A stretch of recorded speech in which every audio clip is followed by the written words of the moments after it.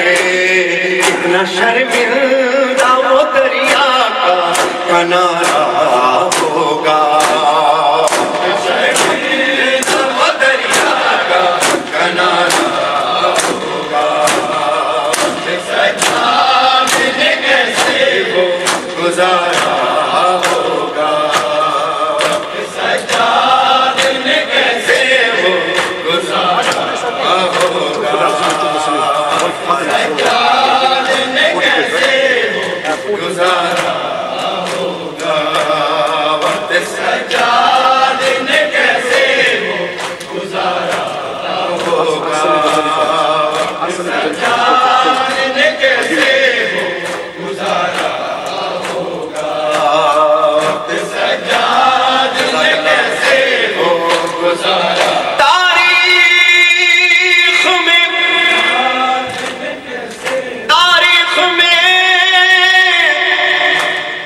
تاریخ میں گر شام کا بازار نہ ہوتا تو شبیر کا بیٹا کبھی بیمار نہ ہوتا وہ گرازین سے زینب کی ردا کا ضامن وہ گرازین سے زینب کی ردا کا ضامن کون اب زینب مظفر کا سہارا ہوگا مائک کرو مائک ہوگا سجاد نے کیسے گزارا ہوگا سجاد نے کیسے گزارا ہوگا سجاد نے کیسے وہ گزارا ہوگا سجاد نے کیسے وہ گزارا ہوگا سجاد نے کیسے جزاک اللہ ہوگا وقت سجاد نے کیسے گزارا ہوگا وقت سجاد نے کیسے وہ گزارا ہوگا وقت سجاد نے کیسے گزارا ہوگا سارے میدان تو جانے تو لگا ہے اصغر سارے میدان جزاک اللہ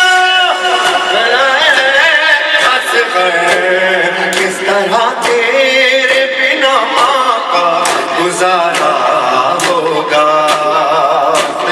تیرے بنا ماں کا گزارا ہوگا جزاک اللہ ماتھیوں کیسے وہ گزارا ہوگا سجاد نے کیسے وہ گزارا ایک کلام ہے تو 40 کا کچھ مومنین و مومنات بہت دور سے آئے ہیں اور 10 کے بعد میں یہاں سے چلا بھی جاؤں گا اس لیے پڑھ رہا ہوں یثرب نظر آیا یثرب نظر آیا یثرب نظر آیا بس 2-3 شعر بس 2-3 شعر ہے یثرب نظر آیا